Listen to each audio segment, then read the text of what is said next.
بسم الله الرحمن الرحیم. ګرانو ملګرو، نن به موږ او تاسې د څېړنې په برخه کې پر یو بل نوي موضوع باندې کار وکړو چې هغه د یو څېړونکي لپاره ډېر اساس دی چې کله ډیټا راټولوي او هغه د تحلیل له مخه پر بعضې ابتدایه تحلیلونو باندې کار کوي چې هغو ته موږ او تاسې ریلایبلیټي انالیسیس وایو. معمولاً هره پوښتنپاڼه د ډیټا د راټولولو وروسته باید دا وکتل سي چې آیا نوموړي ځوابونه چې ترلاسه سوي دي دا د اعتماد وړ دي او هغه کوم نوع متحول یا فاکتور چې غواړي د هغه په تعلق باندې نمایندګي یې صحیح وکړي، دا ځوابونه یې کولی سي دا ځواب یې صحیح ادا سي تر څو په دا فرضیه کې جواب وکتل سي او که نه. نو ریلایبلیټي د ډیټا په هغه پریلیمینري انالیسیس کې یو د مهمو رکنونو څخه دی چې باید څېړونکی اجرا کړي که هغه په هر ډول څېړنیزه برخه کې کار کوي. د دې سره ترڅنګ د ډیټا ویلیډیټي هم مهمه ده چې هغه ځان ته خپل تګلارې او تخنیکونه لري. ډیټا ریلایبلیټي تر ټولو مهم شی چې کار ورباندې کیږي هغه په ډیټا کې کنسسټنسي ده. څومره قدره ډیټا محکمه استقامتي او منظمه ده او هغه کولی سي د دې اعتماد وړاندې کړي چې هغه کوم ویریبل چې غواړي ټیسټ کړي له هغه طریقه څخه یې دا واضح کړي. هم ډیټا باید سټیبل وي، هم ډیټا باید کنسسټنټ وي. دا دواړه په یو انسټرومنټ یا ته چې غواړې یو فاکتور اندازه کړې میژر کړې د هغه لپاره لازمه ده چې په کار واچول سي. نو تاسې یاداشت ساتي چې معمولاً ریلایبلیټي انالیسیس نه دا دی چې یوازې او یوازې د هغه لپاره په پوښتنپاڼه کې دې لیکټ سکیل پوښتنې ځای پر ځای سي. نور ډول پوښتنې هم چې هغه په درجه باندې جوړې سوي په آرډینل سکیل باندې جوړې سوي وي هم د هغو لپاره قابل د څه دي استعمال دی چې په اوسني وخت کې اکسل او بیا تر هغه په اډوانس لیول په اس پی اس اس کې د دې لپاره بهترین کار شته چې موږ به انشاءالله په دې درس کې پر هغه باندې کار وکړو. نو که چیرې تاسې ورته وګورئ یو برخه چې زه غواړم په دې ځای کې تشریح کړم هغه مخصوصاً ټایپس دي. موږ ډېر وخت په څېړنه کې په عامه توګه سره یو تخنیک یاد کړی دی چې هغه د کورنپا الفا ده چې هغه ډېر کارېدونکی ده. خو نن به ځینې نور شیان هم د هغه سره سره زده کړو. معمولاً 4 قسمه ریلایبلیټي ټیسټونه شته چې د مختلفو النوع ډیټاو لپاره کارېدونکي دي تر څو ته ریلایبلیټي پرې معلومه کړې. یو د هغو څخه ډېر زیات کارېدونکی او اشنا چې زیاترو څېړونکو ته اشنا دی هغه انټرنل کنسسټنسي ریلایبلیټي ده. په دې کې اساس شی دا دی چې څېړونکی د یو مخصوص فارمول له طریقه چې هغه په اس پی اس اس کې ډېره اوس اسانه کړې ده په نامه د کرون با الفا د یو ماډل دی چې د دغه له طریقه څخه ته کولی سې ریلایبلیټي ټیسټ اجرا کړې په ریلایبلیټي انالیسیس کې. کرونپاکس الفا مخصوصاً د څو سیټ اپ آیټمونه چې موږ ولرو سیټ اپ آیټمز یعنی کله چې مختلف النوع یونیټ آیټمونه په یو پوښتنپاڼه کې شتون ولري دغه یونیټ آیټمونه د یو ویریبل تر تحت لاندې که مثلا زه ووایم چې جاب سټسفاکشن تر زما هغه اصلي ویریبل دی او د دې تر تحت لاندې مثلا زما داسې جی اس 1 جی اس 2 جی اس 3 جی اس 4 او جی اس 5 مثلا 5 یونیټ آیټمونه ته جملې لیکل سوي دي او باید په دې ځای کې جوابونه ورکول سوي مثلا د لیکټ سکیل په طریقه باندې یا 5 او یا 9 هر څومره چې نمبر ډېر لوړیږي غونه د دې هغه امپرومنټ یا اصلاح پکښې سمیږي یا ریلایبلیټي پکښې اصلاح کیږي. نو که چیرې دغه یونیټ آیټمونه چې په خپل منځ کې موجود دي د دوی په منځ کې دغه سیټ اپ آیټمز چې دي د یو بل سره څومره نږدې دي چې تر څو دا په صحیح توګه د دې نمایندګي کوي. دا موږ او تاسو ته د انټرنل کنسیستنسي ریلایبلټي چې دلته ما اشاره ورته وکړه راښکاره کوي چې دا د کرونباکس الفا مخصوص فارموله کارېدونکې ده. د دې لپاره یو تریشولډ معیار دی چې تر 0.7 لوړ وي. که چیرې ویالیو د دې آیټمونو د هر فاکتور لپاره تا ته راووتله او هغه تر 0.7 مساوي یا لوړه وه، نو دا زموږ لپاره ډېره ښه مناسبه ده. هر څونه چې لوړېږي او 1 ته نږدې کېږي هغونه یې د پاور د امپرومنټ او د ریلایبلټي ډېرېږي. دا لومړنۍ طریقه ده چې انشاءالله په سپیسس کې ورباندې راځو کار ورباندې کوو. دوامه طریقه چې موږ او تاسې پېژنو هغه د ټیسټ ریټیسټ ریلایبلټي ده. ټیسټ ریټیسټ ریلایبلټي دا دوامه طریقه ده چې موږ کار ځنې اخلو. ښه، په دې طریقه کې معمولا د چیز څخه ډېر استفاده کېږي. کله چې په دې کې وخت ډېر اساس دی، مثلا دا یو ټایم دی T1، په دې دوره کې تا ریلایبلټي پر مخصوص سیټ اف ګروپ دی وکتله، وروسته وخت پر تېرېږي، بیا په بل ټایم په T2 کې ته راولاړېږي، بیا پر همدغه سیټس اف ګروپ باندې ته ډیټا ګورې ریلایبلټي. آیا که تفاوت پکښې پیدا نه شو، نو ته دا وایې چې اوور ټایم د هغه یو ټیسټ چې تا وکړ او بیا ریټیسټ یې دوباره وکړ مختلف بل ټایم کې، د دوی په منځ کې دغه وخت یعنې کوم نوع تاثیر نه دی اچولی او ریلایبلټي یې موجوده وي او سته. نو دا پر مشخص یو ډول ګروپ چې متوجه سي چې دغه سیټ به هم هغه ګروپ وي لکه څنګه چې په دې ځای کې دی، پر یو ډول ګروپ باندې د وخت په تېرېدلو غواړې ته د دوی سټیبلیټي پیدا کړې. آیا سټیبلیټي د وخت پکښې موجوده ده، یعنې وخت خو به د دوی په هغه رینک جواب او هغه ډیټا چې راټول شوی د تغییر خو به نه پیدا کړي. نو په دې کې ټیسټ ریټیسټ ریلایبلټي صورت نیسي او کار ورباندې اجرا کېږي. دریم ډول چې ډېر مهم دی او هغه تاسې استفاده ځنې کوئ هغه ته انټر ریټر، چونکې د ریټر لغات مارکار کې دا به زه هایلایټ کړم.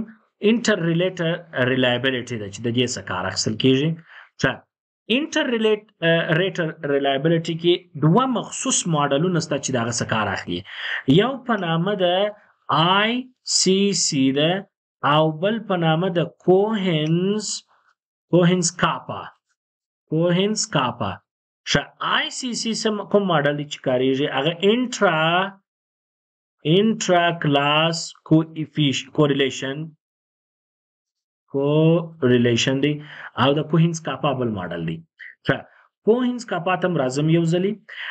دلته چونکې ما اشاره د ریټ وکړله، ریټ ورته راغلی، که تاسې دلته وګورئ دا ریټ راغلی، نو په ریټر کې معمولا د یو کار کېدلو لپاره 2 مختلف النوع، 3 مختلف النوع، 4 مختلف النوع کسان نمره ورکوي او ګوري. به طور مثال 10 محصل دي یا 50 محصل دي، په دې ځای کې یو انسټرکټر یا یو استاز دی او همدارنګه بل استاز دی، دا نمبر 1 او دا دوهم انسټرکټر یا استاز دی. اوس دغه 50 تعداد محصلانو ته پر یو مشخص برخه کې سکورینګ ورکوي. دا استاز یې هم ورکوي او دا بل استاز یې هم ورکوي، مثلا له 100 له قراره. غواړو په انټر ریټر ریلایبلټي کې دا واضح کو چې د دغه نمرې ورکولو په منځ کې د دې محصلانو د دوه استادانو آیا دا ریلایبل دي او خپل منځونو کې سره نږدې دي، کنسیستنسي لري، او که یا د دې دواړو انسټرکټرانو یا ابزروران چې دي نمرې مختلف النوع دي، یعنې هر یو په خپل بیل نظر باندې و دې محصلانو ته د رنګ په حساب کتلي دي. دا په عین شکل کې همداسې کار کوي، چونکې دا بیا د کراس ټیبولیشن پر اساس باندې مختزي چې هغه لږې هغه دستورې بیل دی، نظر د استعمال طریقه لږ بیل ده، نظر د ICC په حساب کې ولې دواړه راجع دي و ریټر ته او د ریټر لپاره څه کېږي کارېږي. ښه، اوس یو بل ماډل هم موجود دی چې کارېدونکي دي هغه parallel forms دي. parallel forms reliability ده. دا reliability په هغه حالت کې consistency ګوري کله چې دوه مرتبطه یا سره ورته ورژنونه د ټیسټ سوي وي ډیټا لپاره ته غواړې هغه څه کې وګورې consistency په منځ کې. مثلا پر دوه مشخصو ورژنونه ټیسټ سوي دي، ټیسټ نمبر 1 او ټیسټ نمبر 2. د دې دوه ورژنونو په منځ کې parallel level کې ته غواړې reliability پیدا کړې چې هغه ډېر سره equivalent وي، ډېر سره نږدې وي، ډېر سره ورته وي. په دې منځ کې ته ګورې کار ورباندې وکړې، دا بیا parallel forms of reliability موږ او تاسې کارو. اوس به موږ راسو تاسې ته چې مشخصا بعضې تخنیکونه تاسې د ځان سره یاداشت کړئ چې هغه مشخص دغه غواړي threshold criteria وي. اول په هغو کې که چیرې د کرونګپا ویلیو تر 0.7 ټیټه راغله نو دې ته موږ ویل کېږي لو کرونګپا دا به بي کوم الفا ویلیو ده. صحیح معنا دا چې په دې کې معمولا دغه آیټمونه چې تاسې وراچولي دي هغه ډېر ضعیفه ډیزاین سوي دي، چې ریسپونډنټ یا ځواب ورکوونکي سرسم نه دي په خلاص او یا څه نه دي کړي، یا دا علت رامنځته کېږي چې دا ستا آیټمونه لږ دي، too few آیټمونه دي. کله چې آیټمونه لږ سي هم دغه مشکل را پیدا کوي چې ریلایبلیټي کموي. یا مثلا مختلف النوع کنسټرکټ وي پر هغه اساس باندې هم دغه ویلیو څه کوي را پیدا کوي. که چیرې ویلیو تر 0.5 وي لوړه د کرونګپا الفا راووتله د ریلایبلیټي نو دا بیا په دې حالت کې هم قابل د خطر ده چې په دې حالت کې ریډنډنسي رامنځته کوي. یعنی زه دلته یو ځل تاسو ته ولیکم دا ریډنډنسي په دې ځای کې تاسو ته څه وایي.